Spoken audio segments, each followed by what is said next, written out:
عجیب سی میرے پیاروں، جنید جمشید کی اینڈ آپ نے آنکھوں سے دیکھ لیا. آپ نے پوری دنیا کے لوگ اس کے اسکالر کہہ رہے ہیں. اسکالر جنید جمشید، وہ کہاں سے اسکالر آ گیا میرے پیاروں؟ کہاں ناچنے گانے والا، کہاں لوگ برا.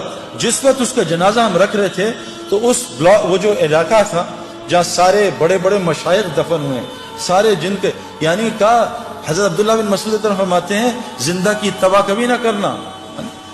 زندہ کے پیچھے کوئی میرے پیچھے چل پڑے سیدنا، نہیں، مرنے کا کوئی پتہ نہیں اس کا کیا ہو، ہمیشہ مروں کی اتباع کرنا. وہاں سارا وہ بلاک ہے جو مرا ہوا ہے اور کیا ان کا مرنے کے بعد لوگوں کی ہدایت کا وہ ذریعہ بنے. اس بلاک میں کونے میں جنید کو دفنایا. اس جگہ میں اور جنید کا جو بزنس پارٹنر ہے وہ سہیل، باقی تقریباً سارے علماء اور مفتی اس کے جنازے کو دفنا رہے تھے. یہ عزت میرے پیارے. علماء اور مفتی کون ہوتے ہیں؟ اللہ کے نبی کے وارث. یہ قیامت کے دن شفاعت کریں گے لوگوں کی. یہ وہ لوگ میرے پیاروں، جنید کا یہ کتنی عزت اللہ نے دی. یہ کیا دنیا کی وجہ سے دی؟ محمد یوسف غیر مسلم، کلمہ پڑھا، مسلمان ہوا. 2 یا 3 سال اس نے کلمہ چھپایا. بعد میں جب یہ ہمارا ایک سفر ہوا سعودیہ کا، میں اس کو مس کر گیا. تو اس سعودیہ کے سفر میں پاکستان ٹیم گئی میچ کھیلنے، تو وہ میچز کینسل ہو گئے. لیکن اللہ نے شاید یوسف کے لیے نظام چلایا تھا. یوسف کو پتہ چلا سارے کعبہ دیکھنے جا رہے ہیں. وہاں ٹی وی پہ ہر وقت طواف چلتا رہتا ہے. یوسف نے راشد لطیف سے کہا یار مجھے بھی کعبہ دکھا دو، میری بیوی مسلمان ہے. انہوں نے کہا تمہارے پاسپورٹ پہ تو غیر مسلم لکھا ہے. کہا مجھے مسلمان کر دو تو میں کچھ کر دو. تو یوسف نے مولوی طارق جمیل صاحب کو فون کروایا. مولوی طارق جمیل صاحب کو اللہ جزائے خیر دے. یوسف کی ساری ترتیب بنائی کہ عربوں کو کہا دیکھو یہ میرا آدمی ہے، یہ بہت بڑا کرکٹر ہے، بہت بڑا، اس کا وہ بناؤ، اس کا پیپر، یہ مسلمان ہے، اس کا پیپر بناؤ اور اس کو عمرہ کراؤ. جب انضمام کہتا ہے میں نے یوسف کا ہاتھ پکڑا. ہم تو کیونکہ اتنا پولیوشن ہو چکی ہے نا، ہمیں تو نظر ہی نہیں آتا نور، ہم تو پولیوٹڈ ہے نا. جو آدمی گوبر کے میدان میں بیٹھا اس کو گوبر کی بدبو تھوڑی آتی ہے نا. جو آدمی پرفیوم کی دکان میں بیٹھا اس کو خوشبو تھوڑی آتی ہے پرفیوم کی. گاڑی میں بیٹھے گیلی گاڑی ہے، بدبو آ رہی ہے، 5 منٹ بیٹھے گاڑی کی بدبو ختم ہو جاتی ہے. ہم اتنا ظلم دیکھ رہے ہیں، ہم اتنا آنکھوں سے حرام دیکھ رہے ہیں، ہمیں کچھ نظام نظر ہی نہیں آتا کہ اللہ کا نظام کیسے چل رہا ہے، رزق کیسے ملتا ہے، یہ بیماریاں کیوں آ رہی ہیں، یہ پریشانیاں کیوں آ رہی ہیں. ہم تو سمجھ رہے ہیں سیکیورٹی مسئلہ ہے، ہم تو سمجھ رہے ہیں حکومت والے خراب ہیں.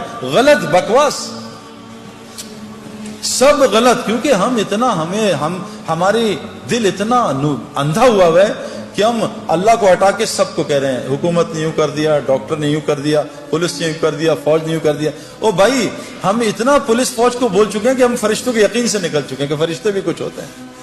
ہمیں کتوں کا یقین ہے، آیت الکرسی کا یقین ہے کہ آیت الکرسی سے حفاظت ہوتی ہے.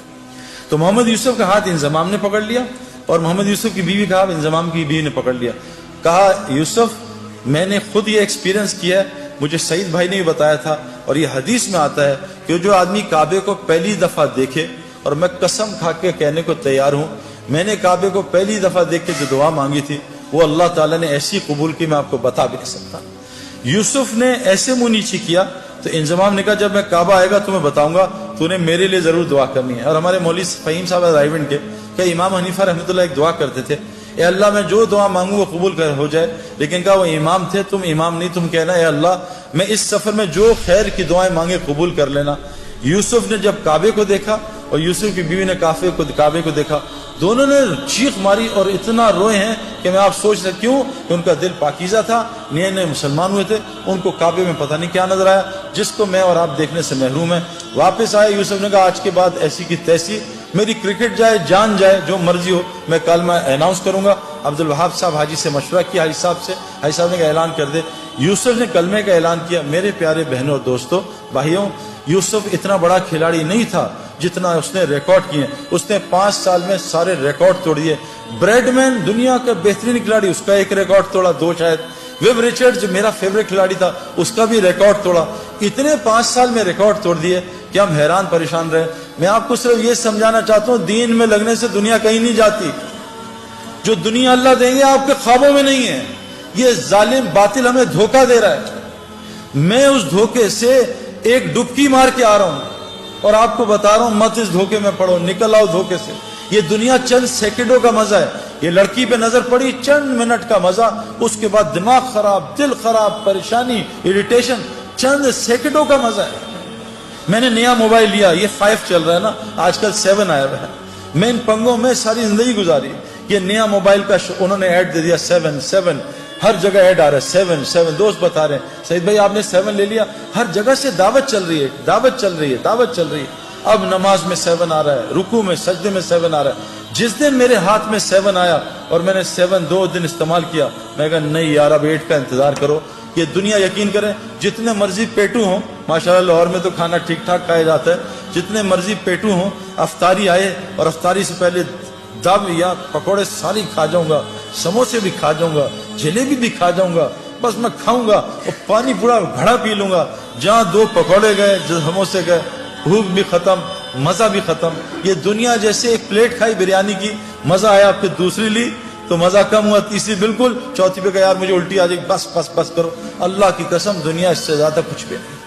آج ہم سب دنیا سے آخرت بنانا, دنیا بنانا چاہ رہے ہیں, نہیں بنے گی اگر ہم آخرت کی محنت میں لگ گئے. اگلی مثال, یہ انضمام الحق پاکستان کرکٹ ٹیم سے نکال دیا گیا, مجھے کپتان بنایا. ان کا سب کو سلیکٹ کرنا, انضمام کو سلیکٹ نہ کرنا. میں نے انضمام الحق کو, ہمارے ایک دوست ہیں پہلے ٹی وی کے فلموں کے اداکار تھے نعیم بٹ صاحب, میں نے ان سے کہا کہ انضمام ابھی بہت غصے میں ہے اور یہ بیچارہ ایک امتحان میں ہے, اس کا اب یہ لوگوں کو رگڑا نہ دے دے. آپ اس کو, حالانکہ انضمام کو غصہ نہیں آتا لیکن آتا تو بہت آتا ہے. میں کہا انضمام کو لے کے آپ اس طرح کرو کہ آپ چلے جاؤ اللہ کے راستے میں. انضمام نے 10 دن لگائے, سارا غصہ نیچے آیا, اور 10 دن لگانے کے بعد اللہ کے راستے میں 10 دن لگانے کے بعد اس کو اللہ نے واپس کپتانی دی, اور 5 سال میں پاکستان کے ٹاپ کیپٹنز میں شمار ہونے لگا. پہلی اننگز میں جا کے 326 کیے. میرے پیاروں, میں یہ نہیں بتا رہا, یہ کوئی کرائٹیریا نہیں ہے, لیکن جس وجہ سے میں اور آپ ڈرتے ہیں نا میری دنیا جائے گی, واللہ ہماری دنیا وہ بنے گی جو ہم سوچ بھی نہیں سکتے. ہاشی معاملہ, چلو میں تو بڑھاپے میں دین میں آیا نا, میں تو 37 بڑھاپا یہ کرکٹ کا, وہاں مجھے دین کی شکل 35 میں آ کے لوگوں نے بات کی, 37 کی ایج میں میں نے اللہ کے راستے میں وقت لگایا. میں 35 کرکٹ کا بڑھاپا ہے, سپورٹس کا بڑھاپا ہے. ہاشم معاملہ ایک ٹین ایجر, اس کو ساؤتھ افریکنز نے کہا ہم تمہیں کرکٹ کھلائیں گے, تمہیں اتنے $1 ملین رینٹ دیں گے, تمہیں یہ دیں گے, تمہاری یہ لائف ہوگی, تم نے بس ایک شراب کا اسٹیکر لگانا ہے. اس نے کہا لعنت بھیجتا ہوں کرکٹ پہ, میں اللہ رسول کا حکم نہیں توڑ سکتا. آج ہاشم معاملہ ساؤتھ افریکن کا موسٹ ریسپیکٹیو سٹیزن بنا ہوا. کیوں یہ کیا ذلیل ہو رہا ہے ہاشم معاملہ؟ میں 40 دن گیا جماعت میں, 2 مہینے بلکہ, ساؤتھ افریقہ, کچھ دوستوں کے ساتھ جماعت میں ہم گئے. جب مجھے ڈربن میں انویٹیشن انہوں نے دیا کہ آ کے یہاں بات کو اسٹیڈیم میں, اس کی ٹیم کے کھلاڑی بھی تھے اور مختلف قسم کے وہ اسکوررز اور کامنٹیٹرز. ہاشم عاملہ بھی وہاں جہاز سے اترتے ہی میرے پاس پہنچ گیا, حالانکہ لمبے سفر سے تھا. اسے کسی نے بتایا سعید بھائی جو ہے, سعید انور جو ہے وہ ڈربن اسٹیڈیم میں اسپیچ کر رہے ہیں. جنید جمشید مروم اور ہم ساتھ تھے جماعت میں, تو ہمارے ساتھ میری آ کے بات سنی. میں نے اس کے کھلاڑیوں سے پوچھا کہ ہاشم کا کیا اثر ہے تم پہ, یہ تم سے اسلام کی بات کرتا ہے, کہ آج تک اس نے اسلام کی بات نہیں کی. میں کہا پھر اس کا کیا اثر ہے؟ کہ جب ہم میچ ہارتے ہیں یا ڈپریس ہوتے ہیں یا ہم جلدی آؤٹ ہو جاتے ہیں, فیلر ہوتا ہے, ہاشم معاملہ جب نماز پڑھنے لگتا ہے نا اور جب قرآن پڑھنے لگتا ہے, ہم اس کے چہرے کی طرف دیکھتے ہیں, اس کے چہرے کو دیکھ کے ہمیں سکون ملتا ہے, ہم سوچتے ہیں اس کے اندر کتنا سکون ہے. میرے پیارو, مچھلی کو سکون تو پانی میں ملتا ہے, یہ پانی کے باہر تلاش کر رہی ہے. کتنی مثالیں آپ کو دنیا کو دوں. میں نے ان آنکھوں سے میں آپ کو کیا بات بتاؤں کہ جو لوگ تبلیغ کا, دعوت کا صحیح کام کر رہے ہیں, میں نے امریکہ گیا ہوں, میں پوری دنیا پھروں. اللہ تعالیٰ دنیا میں ان کو, کیوں کہ اللہ نے قرآن میں فرمایا ہے جس کا مفہوم ہے کہ جو بھی نیک عمل کرے گا, چاہے عورتیں ہوں یا مرد ہوں, اللہ قرآن میں کہہ رہے ہیں جو بھی نیک عمل کرے گا, عورت ہو مرد ہو, شرط مومن ہو. اللہ کہہ رہے ہیں لام اور نون قرآن میں جہاں آتا ہے اس کا مطلب ہے اوبلیگیٹری ہو جاتا ہے, اس میں کوئی ڈاؤٹ نہیں ہے. اللہ کہہ رہے ہیں لام اور نون ملا کے کہہ رہے ہیں کہ میں ضرور بالضرور 200% میں اس کو حیات طیبہ کہتے ہیں, جنت فردوس کی زندگی کے ایپیٹائزر کو, میں اس کو دنیا میں بسر کرواؤں گا, جنت کی زندگی یہاں بسر کرواؤں گا. آج مسلمانوں پہ زندگی جو ہے وہ جنت کے نہیں ہے میرے پیاروں. کیوں کہ آج مسلمانوں میں کیا ہے, دیکھو جنت کی زندگی کے علامات ہیں, جہنم کی زندگی کے علامات ہیں. جب سردیوں کے ریکارڈ ٹوٹنے شروع ہو جائیں, علامت ہے کہ ٹھنڈی جہنم سانس لے رہی ہے کہ ان کو میرے پاس بھیجو.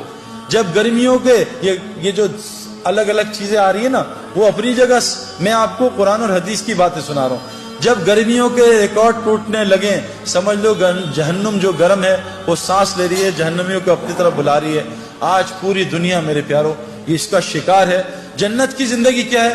الا قیلا سلاما سلاما، الا قیلا سلاما سلاما۔ ہمارے اندر سے سلام ہی ختم ہو گیا۔ جہاں سلام سلام سلام ہو یہ جنت کا ماحول ہے، جہاں گالم گلوچ غیبت جھوٹ بد نظری یہ جہنم کا ماحول ہے۔ جہاں تو میں لڑائیاں جہنم میں یہی ہوگا، تو نے مروا دیا، تیری وجہ سے ہوا، تیری وجہ سے میں فیل ہو گیا، تیری وجہ سے کاروبار میں نقصان ہو گیا۔ یہ جہنم کی علامات ہیں۔ جیلوں کا بڑھ جانا، ہسپتالوں کا بڑھ جانا، کورٹ کچہریوں کا بڑھ جانا، مسلمانوں کا آپس میں لڑنا، میرے پیارو یہ علامت جنت کی نہیں ہے۔ یہ جو تبلیغ کی محنت ہو رہی ہے نا، یہ اس لیے محنت ہو رہی ہے کہ ہم ایسی وہ محنت کر لیں جو حضرت محمد صلی اللہ علیہ وسلم نے صحابہ پہ کی۔ اللہ نے 35 سال کی صحابہ پہ محنت پہ ان کو وہ دنیا دی کہ 70% دنیا ان کے قدموں میں آ گئی تھی۔ مدینے میں ایک آدمی زکوٰۃ لینے والا نہیں تھا۔ عمر بن عبدالعزیز جو تابعی تھے ان کے زمانے میں پورے افریقہ میں ایک زکوٰۃ لینے والا آدمی نہیں تھا۔ میرے پیارو اگر ہم صحیح دین پہ آ جائیں اللہ ہمیں وہ دنیا دے گا جو آپ سوچ بھی نہیں سکتے۔